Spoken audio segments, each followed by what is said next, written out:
எல்லா பெண் பிள்ளையும் பெற்ற பெற்றோர்களுக்கு ஒரு பெரிய கனவு இருக்கும். என் மகளை நல்லா வளர்த்தி படிக்க வச்சு கல்யாணம் பண்ணி கொடுக்கணுங்கிறது ஒரு பெரிய கனவா இருக்கும். அப்படி அவரோட கனவை நிறைவேற்றின ஒரு தந்தை அவங்களோட மகளை ஆசையா புகுந்த வீட்டுக்கு போய் பார்க்கலாம் அப்படின்னு சொல்லி போற சமயங்கள்ல அவங்க மாப்பிள்ளை உங்க மகளை காணல அப்படின்னு சொல்லும்போது ரொம்ப பதட்டம் அடைஞ்சு 2 மாசம் அவங்க பொண்ணை காணல அப்படின்னு சொல்லிட்டு போலீஸ் ஸ்டேஷன்ல போய் கம்ப்ளைண்ட் கொடுத்திருக்காரு. 2 மாசம் அலக்கழிஞ்சிருக்காரு. ஆனா எந்த ஒரு நடவடிக்கையும் எடுக்காதப்போ அவரால் தாங்க முடியாம கமிஷனர் ஆஃபீஸ் வரைக்கும் போயிருக்காரு. அப்படி இந்த கேஸ்ல என்ன நடந்தது அப்படிங்கிற ஒரு முழு விவரம் இந்த வீடியோக்குள்ள போய் பார்க்கலாமா? 2023 ஜூன் அன்னைக்கு ஒரு தம்பதியருக்கு கல்யாணம் ஆகுது. யார் யாரு அப்படின்னு பாத்தீங்கன்னா, ஹரியானாவை சேர்ந்த அருண் சிங் அப்படிங்கிறவங்களுக்கும் உத்தரப்பிரதேஷ்ல சேர்ந்த தனு அப்படிங்கிறவங்களுக்கு கல்யாணம் ஆகுது. கல்யாண வாழ்க்கை ரொம்ப நல்லாவே போயிட்டு இருந்திருக்கு. 3 மாத காலம் நல்லா போயிருக்கு. அதுக்கப்புறம் தான் தனுவுக்கு பெரிய விஷயமே தெரிய வருது. இந்த குடும்பம் ரொம்ப பிரச்சனை பண்ண ஆரம்பிச்சிருக்காங்க. எப்படி பண்ண ஆரம்பிச்சிருக்காங்க அப்படிங்கன்னா, அருண் தனிப்பட்டு என்ன சொல்லியிருக்காங்க, எனக்கு பிஸ்னஸ் ஆரம்பிக்கணும், உங்க அப்பா கிட்ட போய் காசு வாங்கிட்டு வா அப்படின்னு சொல்லதா இருக்கட்டும். அவங்களோட மாமியார் நீ வாங்கின நகைகளோ பணங்களோ பத்தலை, போய் மறுபடியும் வாங்கிட்டு வா அப்படின்னு மறைமுகமாகவும், அவங்க மாமனார் அவரும் மறைமுகமா ஒரு சில விஷயங்கள் கேட்கும்போது தனுவுக்கு பயங்கர கோவம். ஏன் அப்படின்னு கேட்டிங்கன்னா, அவங்க கல்யாணம் ஆனப்பவே அவங்க அப்பா சீர் கொடுத்துருக்காரு. ப்ளஸ் மாப்பிள்ளை கேட்ட பல விஷயங்களையுமே வாங்கி கொடுத்துட்டாரு. இதுக்கு மேலே எங்கள் அப்பா கிட்ட காசு இல்லை அப்படின்னு சொல்லி அந்த 3 நபருக்கு, அதாவது 3 பேர்த்துக்கிட்டையும், யார் யார் அப்படின்னா மாமனார் மாமியார் கணவர், அந்த 3 பேர்த்துக்கிட்டையும் இதுக்கு மேலே எங்கள் அப்பா கிட்ட காசு இல்லை அப்படின்னு சொல்லி தனு சொல்லியிருக்காங்க. ஆனால் அந்த 3 பேரும் கேட்கவே இல்லை. மறைமுகமாக தனித்தனியாக தனுவை டார்ச்சர் பண்ண ஆரம்பிக்கும் போது ஒரே விஷயம் தான் சொன்னாங்க, என்னால் வரதட்சணைலாம் இதுக்கு மேலே போய் கேட்க முடியாது. நீங்கள் சொன்னதுன்னு பேரில் தான் எங்கள் அப்பா சீராக பல விஷயங்கள் செஞ்சார். இதுக்கு மேலே போய் வரதட்சணை என்னால் கேட்க முடியாதுங்க. எங்கள் அப்பா கிட்ட ஒன்றுமே இல்லைன்னு பயங்கரமாக போராடி இருக்காங்க. அந்த போராட்டங்களோட முடிவு தனு எடுத்தது அப்படின்னா பிரிவு அப்படிங்கிறதா. 1 வருஷம் அருணை விட்டு தனு பிரிஞ்சு தான் இருந்தாங்க. அந்த 1 வருட காலமும் அவங்க வீட்டுக்கு, அதாவது தனுவோட வீட்டுக்கு அருண் போகும்போது நல்லபடியாக பேசுவார். இதை பற்றிலாம், அதாவது வரதட்சணையை பற்றிலாம் எதுவுமே பேசாமல் நல்லபடியாக பேசி வந்துரு, ஒன்றும் இல்லை, நம்மளுக்குள்ளே இருக்க பஞ்சாயத்தை தீர்த்துக்கலாம், நல்லா வாழலாம் அப்படின்னு சொல்லி தனு வீட்டில் இருக்கும்போது நல்லா பிரெயின் வாஷ் பண்ணியிருக்காரு. அந்த சொந்தக்காரங்க, தனுவோட பெற்றோர்கள் எல்லாருமே சொல்லும் போது ஓகே அப்படின்னு சொல்லி தனு ஒரு முடிவாக அருணோட வீட்டுக்கு போயிட்டாங்க. அருணோட வீட்டுக்கு போய் அடுத்த 2 மாசத்துல மறுபடியும் வரதட்சணை கொடுமை ஆரம்பிச்சிருச்சு.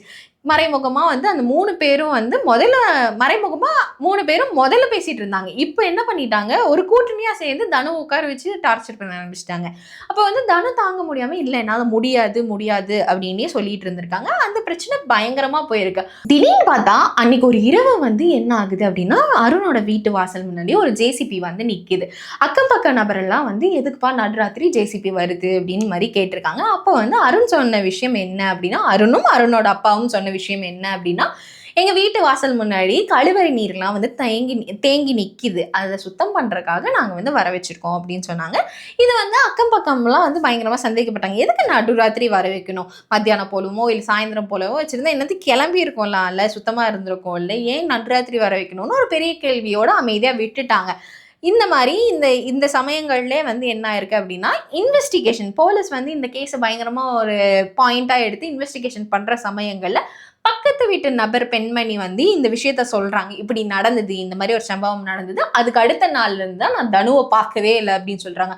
இது போலீஸ்க்கு பெரிய பாயிண்டா எடுத்து என்ன பண்ணிட்டாங்க, அருணோட அப்பா, அருணோட அம்மா, இந்த 3 பேர்த்தையும் இன்வெஸ்டிகேஷனுக்குள்ள இழுக்கிறாங்க. இழுத்து என்ன பண்றாங்க, அந்த 3 பேர்த்தையும் தனித்தனியா இன்வெஸ்டிகேஷன் பண்ணலாம் அப்படின்னு ஒரு முடிவெடுத்து, தனித்தனியா இன்வெஸ்டிகேஷன் பண்றதுல முதல்ல அருணோட அப்பாவை கூப்பிடலாம் அப்படின்னு பார்த்து கூப்பிட்டுருக்காங்க. இன்வெஸ்டிகேஷனுக்கு முன்னாடியே பூப் சிங் பயப்பட ஆரம்பிச்சிட்டாரு. கொஞ்சம் தடுமாறி பதில் சொல்றதா இருக்கட்டும், அதாவது பொதுவான கேள்விகளுக்கு கொடுக்குற பதிலே தடுமாறி கொடுத்துருக்காரு.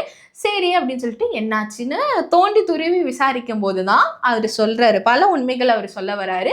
ஆமா, எங்க மருமகளை நாங்க தான் கொன்னோம் அப்படின்னு சொல்றாரு. என்ன சொல்றீங்க, எப்படி கொன்னீங்க, எதனால கொன்னீங்க அப்படின்னு கேட்கும்போது, அருணுக்கு பிஸ்னஸ் ஆரம்பிக்கணுங்கிறது ஒரு பெரிய கனவா இருந்தது. ஆனா அது தனு கிட்ட கேட்கும்போது, தனு வீட்டுல போய் காசு வாங்கிட்டு வான்னு சொல்லும் போது தனு வாங்கிட்டு வரல. அந்த ஒரு கோவத்துல என்ன பண்ணிட்டாங்கன்னா, அருணும் நானும் சேர்ந்து எங்க மருமகளோட கழுத்தை நெரிச்சதுல மூச்சு விட முடியாம அவ இறந்துட்டா. இந்த விஷயம் வெளியே தெரிய வருது அப்படின்னா நாங்க 3 பேருமே மாட்டிப்போம் அப்படின்னு சொல்லிட்டு அன்னைக்கு அன்னைக்கு இரவே வந்து ஜேசிபியை கொண்டு வர வச்சு எங்கள் வீட்டு வாசல் முன்னாடி 10 அடி, அதாவது 10 அடி குழி தோண்டி எங்கள் மருமகளை புதைச்சிட்டோம் அப்படின்னு சொல்லியிருக்காரு இன்வெஸ்டிகேஷனில் பூப் சிங்.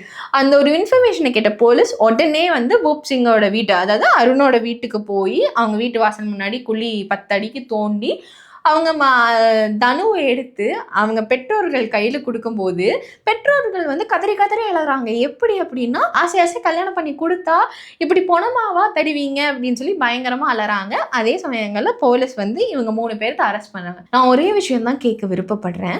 என்ன அப்படின்னு கேட்டிங்கன்னா, பெண் பிள்ளை பெற்ற பெற்றோர்கள் எல்லாமே கல்யாணம் பண்ணி கொடுக்குற அதே சமயங்களில் வந்து சீரு அப்படிங்கிற ஒரு விஷயத்த தராங்க. சீருங்கிறது என்னன்னா, பெண்ணுக்கு தேவையானது தான் முதல்ல கொடுத்துட்டு இருந்தாங்க.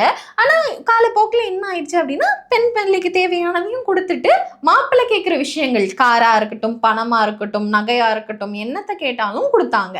சீருங்கிற பேரில் தான் உங்களுக்கு நீங்கள் கேட்ட வரதட்சணையும் கொடுத்தாங்க. ஆக்சுவலி நீங்கள் வந்து எனக்கு கார் வாங்கித்தாங்க, எனக்கு கொஞ்சம் ரொக்கம் தாங்க எல்லாம் சொன்னால் அதாவது மாப்பிள்ளை மட்டும் இல்லை, மாப்பிள்ளை வீட்டார்கள் வந்து கேட்டாலே வந்து அது வரதட்சணை தாங்க. ஆனால் மறைமுகமாக அது சீருன்னு கொடுத்துட்டாங்க. அந்த கொடுத்ததை வச்சு வாழ தெரியாமல் அதுக்கப்புறமா நீங்கள் கேட்குறீங்கல்ல, அதுக்கப்புறம் வந்து சும்மாவா இருக்காங்க பெண் வீட்டார்கள். என்ன பண்ணுறாங்க? பொங்கல் சீரு செய்கிறாங்க, தீபாவளி சீரு செய்கிறாங்க, அந்த மாதிரி பல சீருகள் மாப்பிள்ளை வீட்டால் இப்போ எவ்வளவோ விஷயங்கள் இருக்குது. இதுங்களை இந்த மாதிரி விசேஷங்கள் சமயங்கள்லையும் உங்களை சும்மாவா விடுறாங்க, ஏதோ ஒரு சீரு செஞ்சு தான் அனுப்புகிறாங்க. ஆனால் இதெல்லாமே பத்தாமல் நீங்கள் எப்படி ஒரு வரதட்சணை கேட்கலாம்? வரதட்சணை கேட்கறது மட்டும் இல்லாமல் பெண் பிள்ளையை கஷ்டப்படுத்தும் போது பெற்றோர்கள் என்ன பண்ணுவாங்க? போய் வந்து கஷ்டப்பட்டு தலையாடமான வச்சாச்சு வந்து உங்களுக்கு கொடுக்குறாங்க. இந்த மாதிரி தனுவோட கேஸ் வந்து வெளிப்படையாக தெரிஞ்சிருச்சு.